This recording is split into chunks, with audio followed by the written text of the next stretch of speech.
with us. That'll be his first Sabbath here with us. And Shane, what are we going to do to celebrate? Well, I thought it would be good to bring us all together and get to know the new pastor in a really confined environment and really see what he's like. And so I thought we'd go for a voyage. We'd load up the big sailboat with as many people as it'll hold. We've had 34 on there at one time, so we can do it. I do have backup if we need some other ones, but I'm going to take us to my favorite place on the river. Some of you have been there. We baptized Emma there. Pastor Dan was there. But this place, it's my go-to place when I just need to go to somewhere. It is the most beautiful spot on the river. And so we're going to all do that voyage. I'm going to have a big veggie platter and a box of chip bags. And Don, if I can bug him to make some coffee, I'll grab it. We'll have some. That at least will be there. If you want to bring some snacks, if you want to bring some sodas, if you want to bring that kind of stuff. It's kind of a loose. We're not trying to do a big potluck thing, but you can eat on the boat, make a mess, and someone will help me clean it up. Yes. The main idea is to get together, hang out on a boat, go up to a beautiful place, and get to know this guy. That's really, and where he can't run away. You know, that's, I do that all the time. We used to do fundraisers that way. The voyage out was free, and the voyage back costs a lot of money. But June 1st, kind of shortly after church is the plan. Cool. So we will get more information to you via the update next Sabbath, which I know is a long weekend, so check your emails, I think. But we'll get information on where to go and all that. But if you've done a sail with us before, same place. But we'll get you that. So not next week, 2 weeks, June 1st after church. Do you want me to ask how many people are interested given? At this time going? I think we're going to be fine. Yeah. But if are you here that weekend, Tom? Okay. We may have backup if we're going to be fine. Okay. Bring a friend. Come sail. It'll be good. Yes.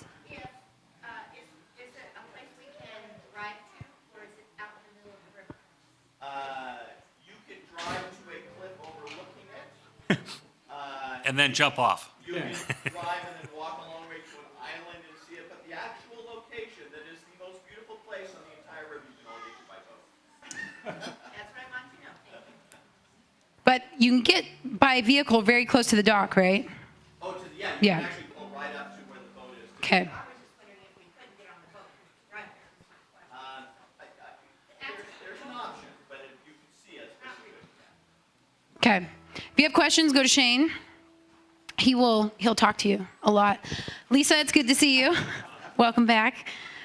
Kids, it's your time. So young and young at heart, would you like them to have shakers? Oh, yeah. Do you need some percussion? Okay. Come make some music with me, Steven. Guys, come on up. We got some stuff to make noise here. We haven't had our drummer for a while, so we need lots of percussion.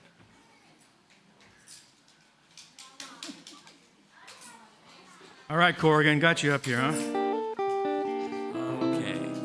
Now we're going to start off real slow, and as we go through, we're going to pick up speed. And the last time, you guys are going to be singing as fast as you can.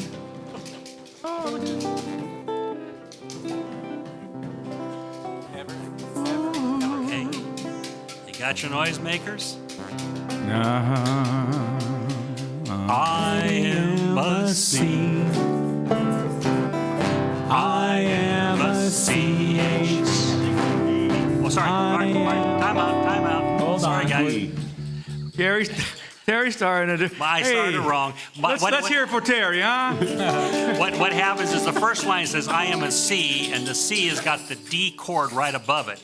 So I'm dyslexic and read the C and the D. It's in the key of D. Poor Tom was going crazy over there. Was it me or? Yeah, no, it was me. I am a C. I am a CH. I am a CHRISTIAN.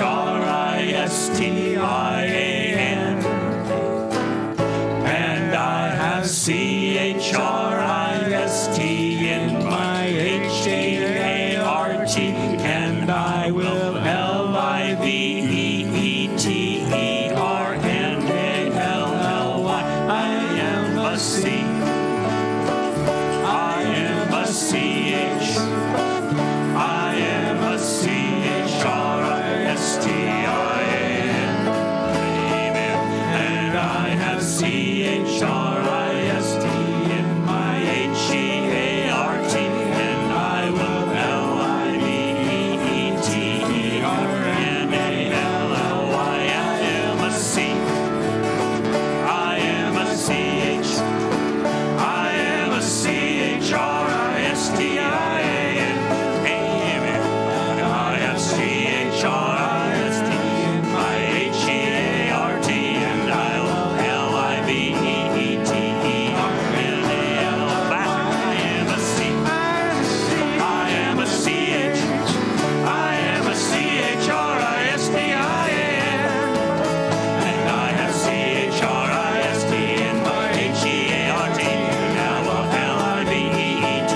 inspiring. Dan, they kept up to speed on that one. They did. We probably should have gone. Oh, okay.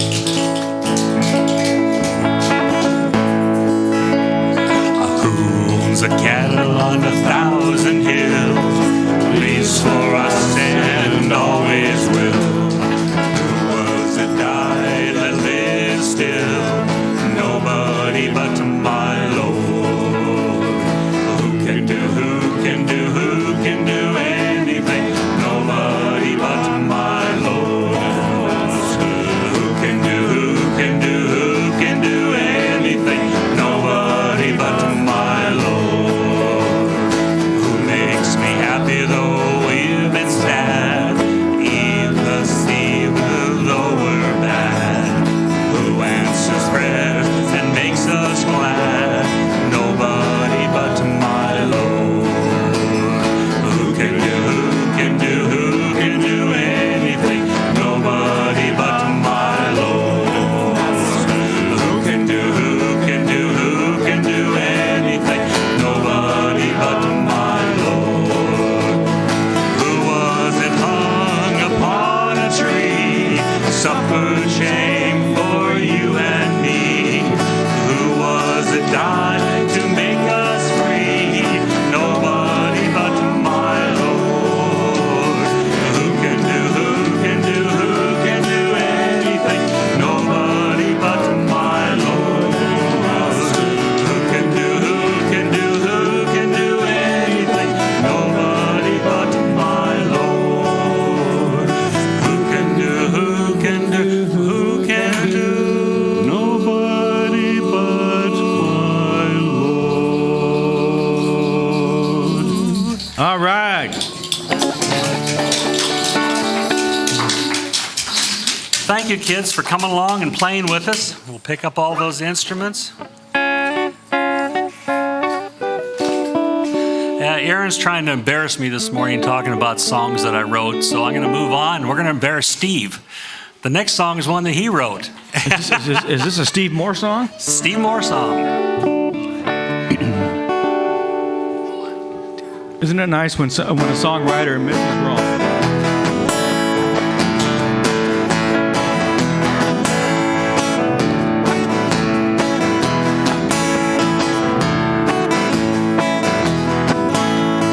I think I am clear connection. I think I am rock and roll. I think all my sacred stances lead straight down the narrow road. You are patiently embracing me and breaking what I think I see. I need sweet submission. Take me on and change me. There's a good chance that I am wrong, that we are wrong, but you are calling us, and there's a good chance that I am blind, that we are blind, but you are finding us. We're not saved by what we know, we're saved by grace along the road, and there's a good chance for change to grow when we are saved, when we are changed by you. I think I've got information. I think I am rock and roll. I think all my inspiration leads straight down the narrow road. You are patiently embracing me and breaking what I think I see. I need sweet submission. Take me on and change me. 'Cause there's a good chance that I am wrong, that we are wrong, but you are calling us. And there's a good chance that I am blind, that we are blind, that you are finding us. We are not saved by what we know, we're saved by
Welcome, all of you. Glad you're here.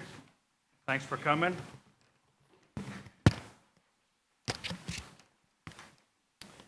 So next week, we get to meet Lisa Blake's sister. She is 10 months younger than you, correct? 15 months younger than you. When was the last time you saw her as a little girl? 50 years ago. And they were separated. And Lisa found her. And she's going to be here in church. We're going to have her come up and get acquainted with that. This is a great, great story. So look forward to that. Awesome story. You tell her we're excited to meet her. Yeah, is she like you or different? That's awesome. Okay, we'll look forward to that.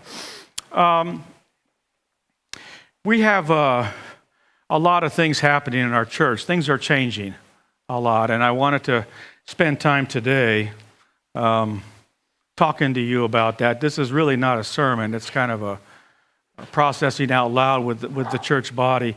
In any other church, I would never even attempt to try to do this. But I think it's a situation where I just want all of us to be on the same page and have a chance for you to ask questions if you need to about what's coming our way. So we're getting a new pastor. I'm not leaving. Okay. I'm not leaving. I wouldn't know where to go. I wouldn't know where to go. His name is Colby Meyer, Pastor Colby. He's 26 years old. So that tells you right there, you're going to have two pastors at the different end of the spectrum.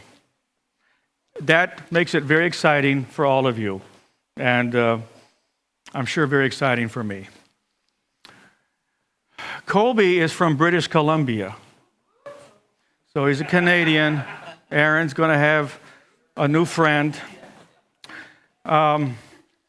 Yesterday, I spent 3 hours with Colby here for the first time. The conference, how many of you remember what Stan Bierman said last week? Okay. So Stan Bierman from the conference preached here, did a great job, and he told us that the conference is doing something they've never done before, and they're they're sending us a full-time associate pastor, which means that a small group like us has 2 full-time pastors. And usually it's about 500 members before they will even consider a second pastor. That's kind of the way Adventist Church is. So why is he coming here? That's the question.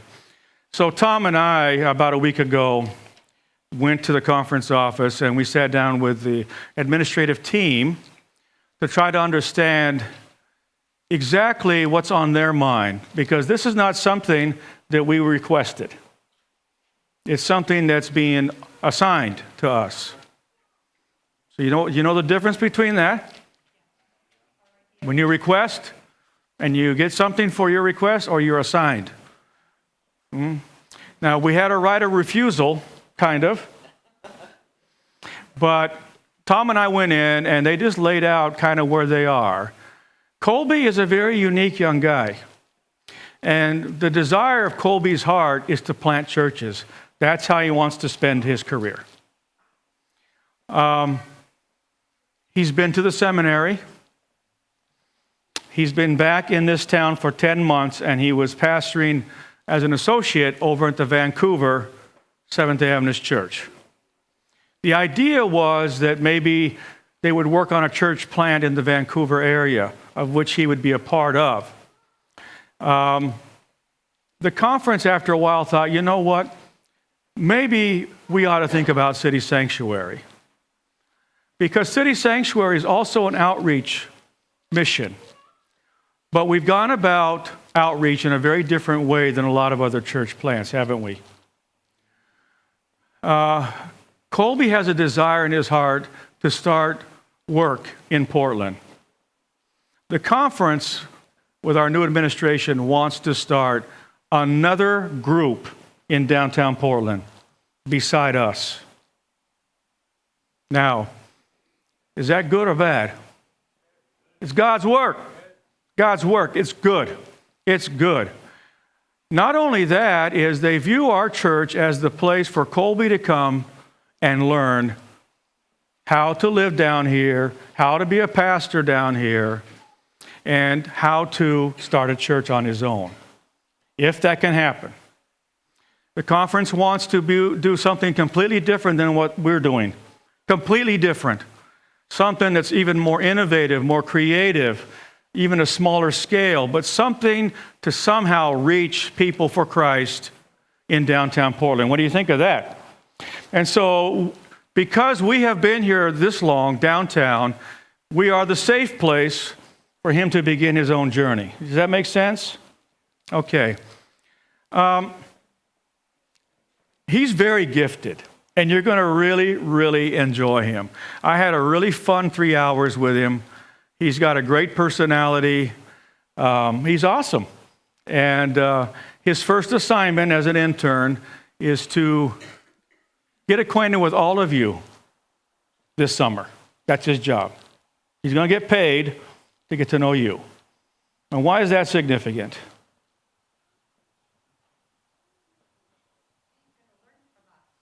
If you're going to start a community, the community is made up of what? People. In order for those people to come together, they have to learn to become friends and develop a relationship, and at some point, a relationship that has a purpose. Okay? You can't do that unless you begin to build a relationship from the very beginning. We are not taught to do that as Adventist pastors. None of us were trained to do that. In fact, we were discouraged from doing that. But the conference told Tom and I, we know that the reason why you're still here 11 and a half years later is because you understood how important friendships and relationships and other people's stories are. He's coming here to learn that skill at 26 years old. Okay. So what were you like at 26? And how evolved were you in developing, maintaining, sustaining healthy relationships in a leadership role? Yeah.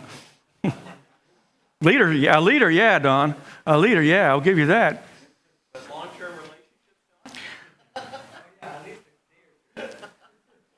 And I told Colby that, you're coming here to learn how to do that. And I said, quite frankly, it's something that every person that came down here and joined this church, that we have been learning together.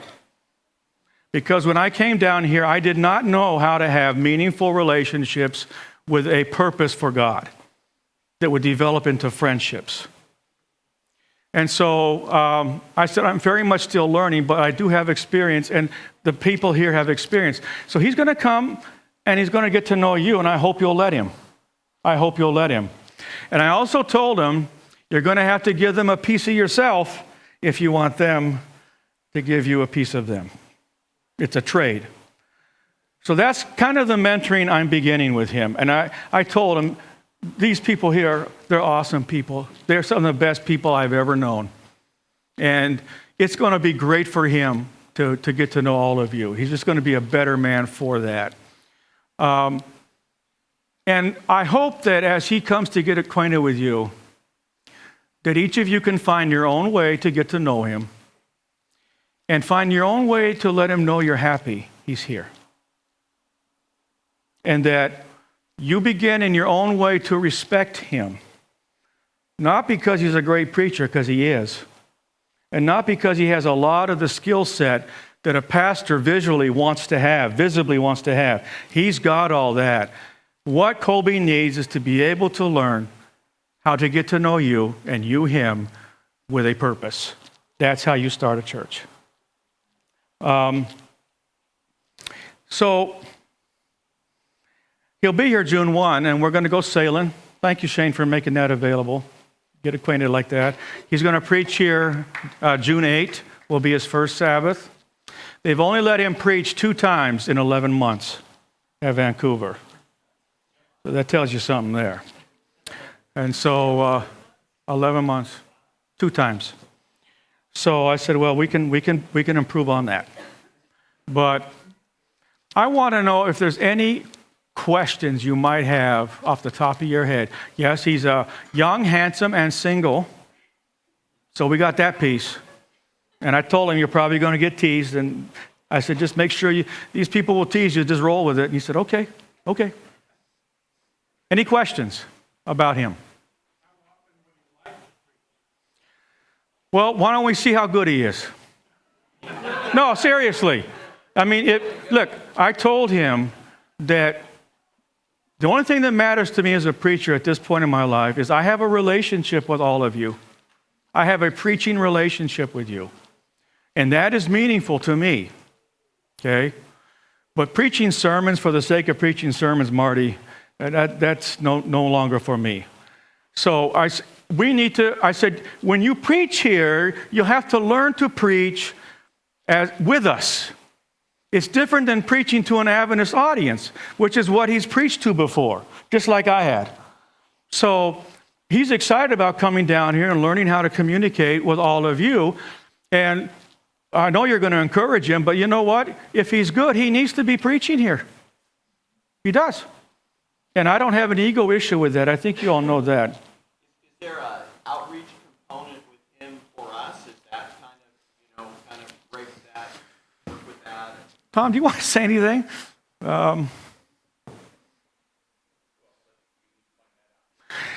We're going to try to find out what he's passionate about. The conference wants him to do whatever we need him to do to help us in our journey here. Conference really believes he's going to bless us. He thinks people will come because Colby's here. He's going to give us a youthful energy that Pastor Dan does not have. And that's exciting for us. And he really is the kind of young man that if he can learn to stand for God in this city, could do amazing things. But how does a 26-year-old do what I do at 26? I'm old. I decided a long time ago who I was. But when I was 26 years old, and if you would have put me in the city and say, take a stand, I don't know. I really don't know. So we're here to give him time to develop an identity. Does that make sense to you? Because pastoring is really an identity and it's an attitude. And his training before now doesn't matter. It doesn't matter.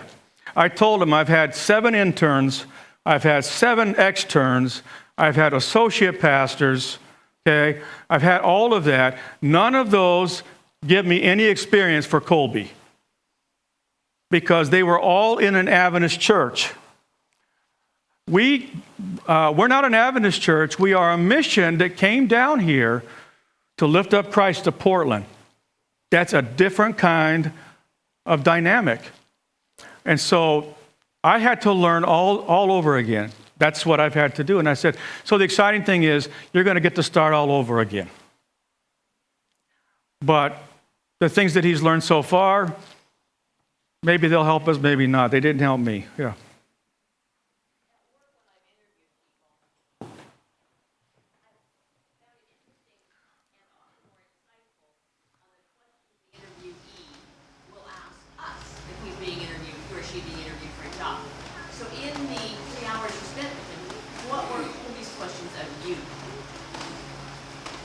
He's just so blown away he gets to come here. I asked him, do you know why you're being sent here? He did not. And do you know why you're specifically being sent to this church? He did not know. He was told that we want you to go train with Dan and with the people at City Sanctuary because we believe that's the place where you can fully develop. And from that place, we would like to explore with you starting some new work in downtown Portland. That's the maybe. That's the maybe thing. So basically, I did most of the talking and just kind of paint a picture for him, Patty, that this is his place to come and train. It's also his place to kind of come make a difference also. And so we're walking two roads here. I would like him to be respected as a full-blown pastor. At the same time, he's here to learn. It's an internship. So I think the questions are coming, Patty.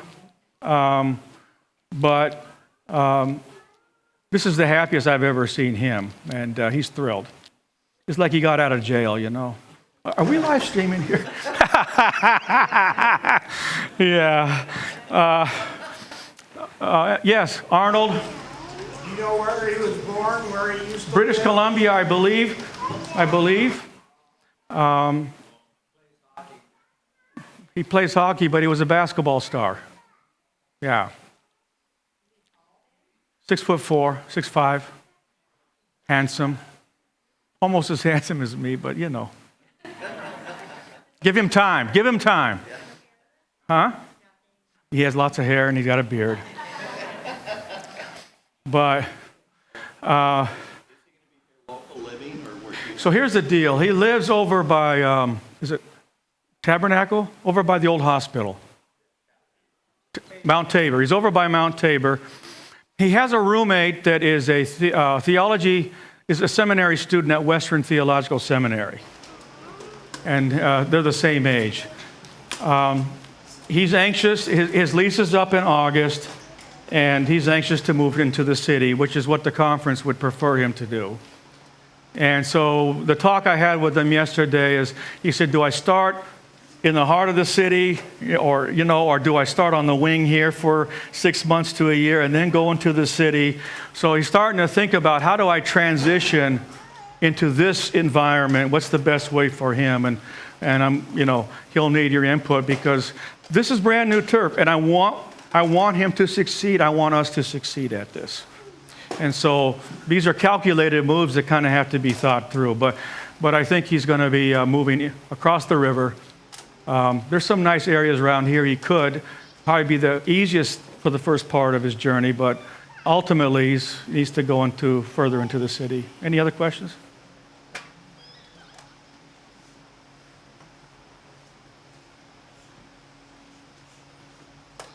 Are you surprised by this?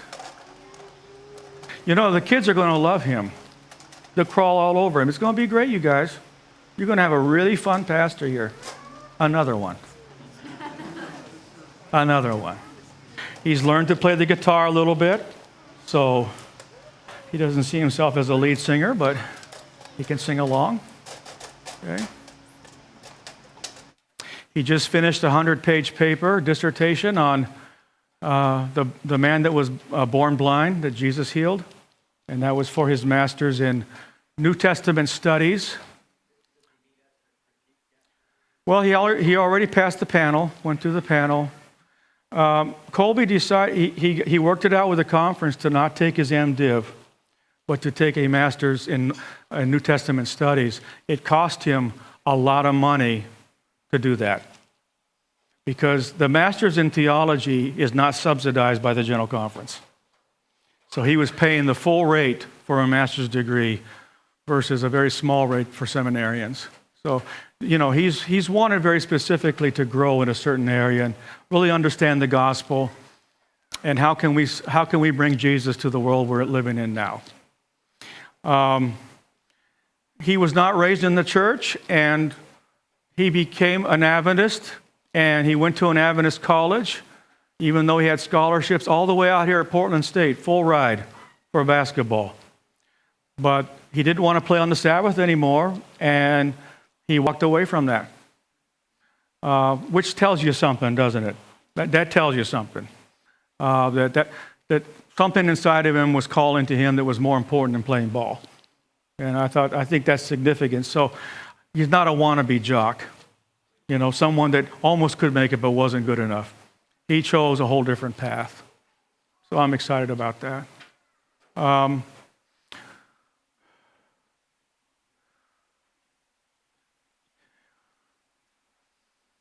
Any other questions?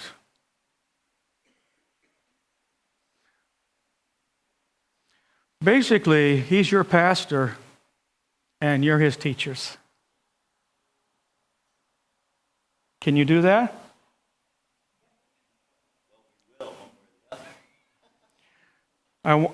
When I was 26, his age, I was given my first church.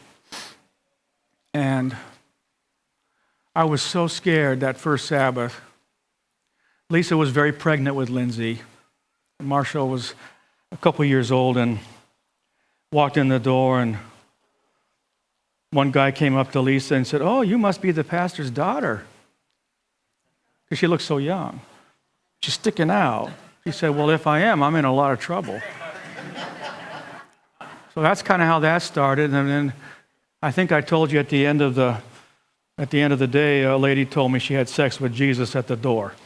And that's kind of was my introduction to pastoring 101. We can do better than that here for Colby.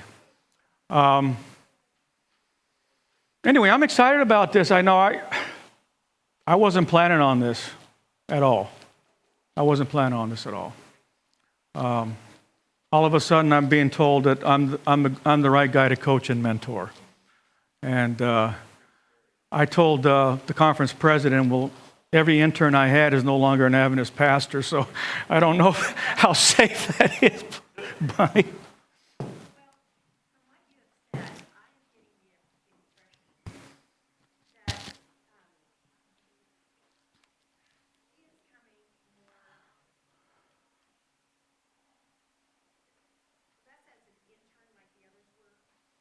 Yeah. And more as an associate, because he wants to experience what we're doing. So it's not so much you're going to be teaching him as we are going to be teaching him and taking him into the fold and participating in what he's doing. And that's what we're good at. Well, it is, Bonnie, and the whole idea is let him immerse himself in our culture, and from there be able to personalize for himself about possibilities. Right now, all he has is book learning about church plants, and he's on some of the most advanced church plant things that our division has. However, I told him we didn't read any books when we planted our church. And so there's an organic element to our church that he just needs to experience. We've had some other pastors here. This is not the same. You know, he's a bona fide, rubber-stamped young pastor, full-time, here with us.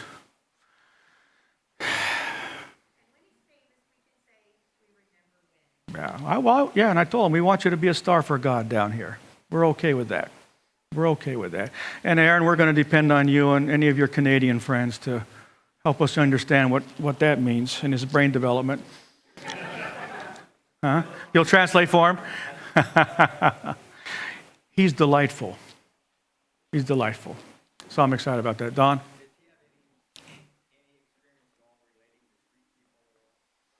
He has worked, you know how Adventist churches are, Don.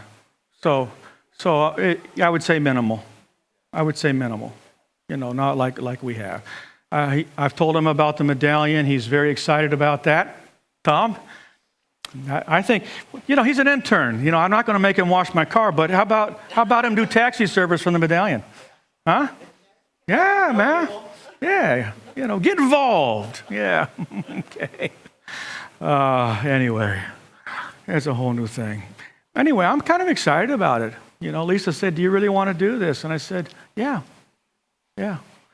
Because you know what?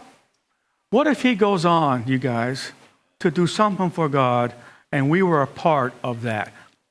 A part of that. Part of his development. Yes. Milo?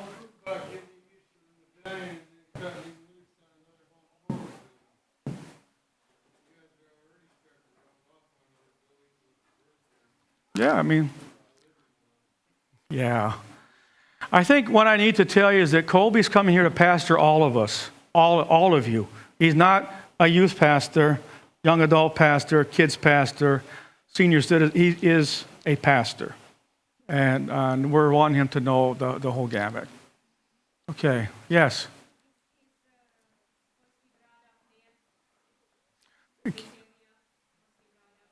He was not brought up in the church.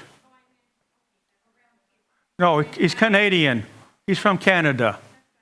Yeah.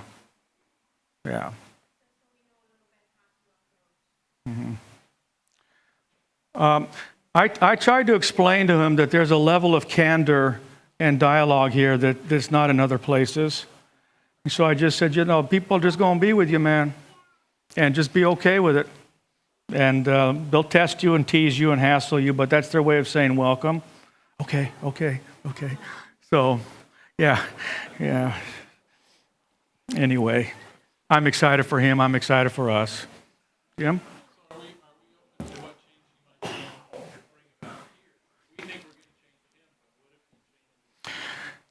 Yeah, I mean, we could fail at that. What matters to him and what he knows now is he wants to work for God, doing something in the city, in Portland, for millennials or other type of people, to somehow get the message of Jesus there. Not Adventism, but Jesus. Can we get Jesus to the people in Portland? And, of course, it would be an Adventist-sponsored dynamic, but go ahead.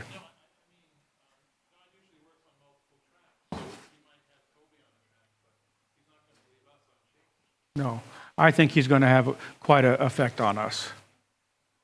That's my opinion. I think he'll bring such a, he's going to bring a wonderful lift for us. An energy, a positivity. I mean, you think about it, he's gung-ho about his future, what he wants to do, and now he's getting the chance, the first chance. There are guys in their 30s and 40s that would want to come here with us, with me, to be able to have the chance to go do that. So he's thrilled. And his happiness, will be, almost as much as mine. Okay. He doesn't have to wear suits. He knows that. I'm not sure if he can wear shorts. His legs are pretty good.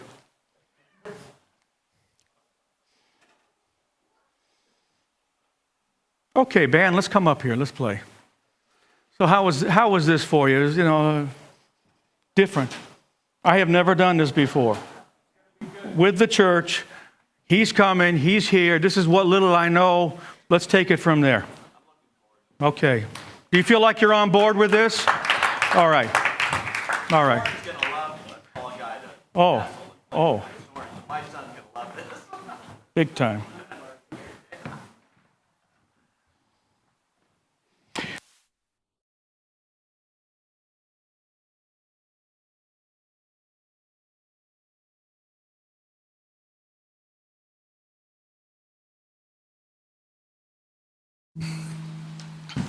What do we got here, Terry? Well, we got a little bit of Southern gospel, and then Aaron has been patiently working with the band leaders and the bands because it has been a while since we've had new songs added to our canon. And there's some coming up, some kids' songs and stuff, and we're going to do a little bluegrass, and then we're going to break into one of the new songs going to the canon. You've heard us do it before, and then we're going to be the first one debuting another one. All right. So let's go. You think they can handle it? Please. Okay.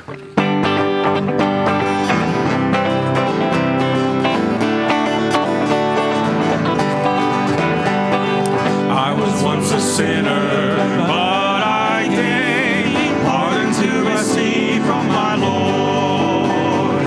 This was freely given, and I found that He always meant His word. Now there's a new name written down in glory, and it's mine. Oh yes, it's mine. And the white robe angels in the story. A sinner has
sins forgiven.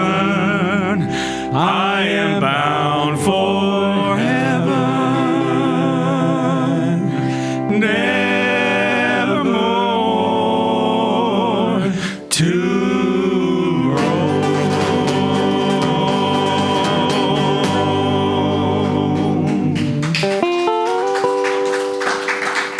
Okay, 1, 2, 3.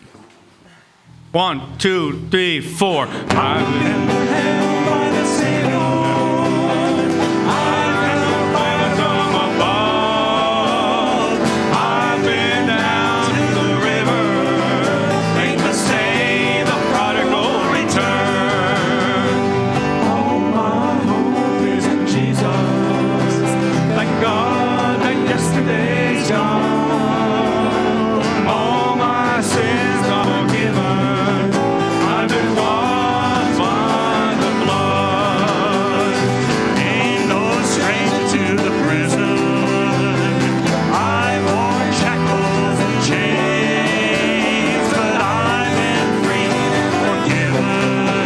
But go back, I'll never be the same. All my hope is in Jesus. Praise God that yesterday's gone. All my sins are forgiven.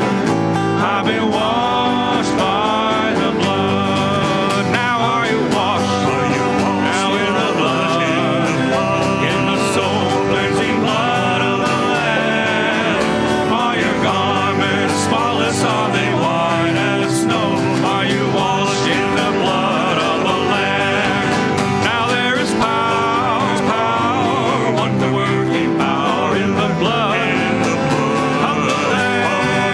Now there is power, wonder-working power in the precious blood of the Lamb. All my hope is in Jesus. Thank God that yesterday's gone.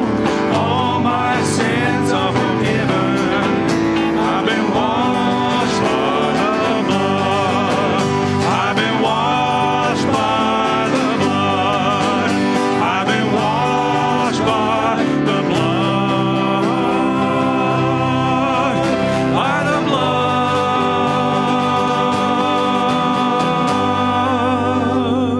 Woo!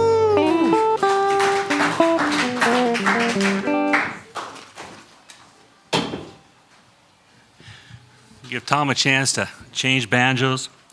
As I said earlier, Aaron's been working on some new songs, and we got one we'd like to debut here. You probably heard it on the radio. This is the Irving Street version of it by Matt Mayer. It's What a Friend.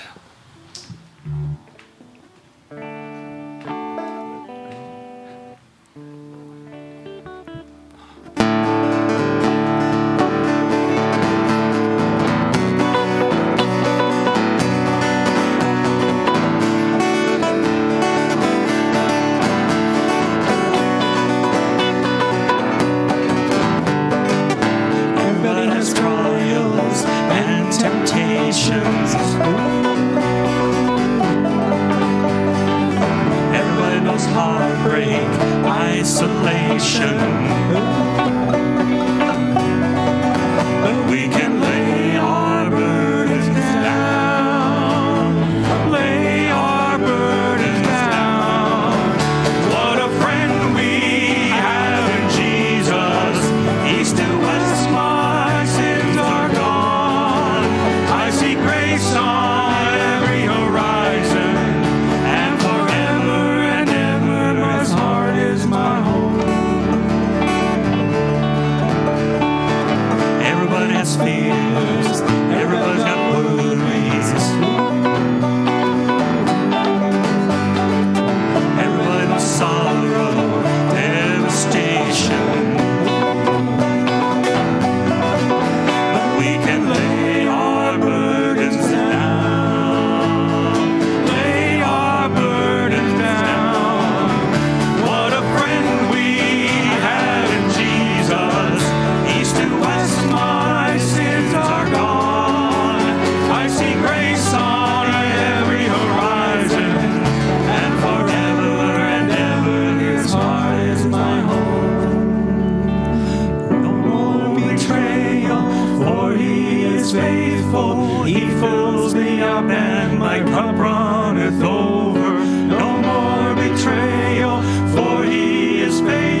Cool song. Good song. Thank you, everybody, for coming to City Sanctuary. Have a blessed and wonderful Sabbath. We'll see you next week. Have a great day, and as we welcome our new associate pastor, that'll be a wonderful time for each one of us, too. All right. Good Sabbath.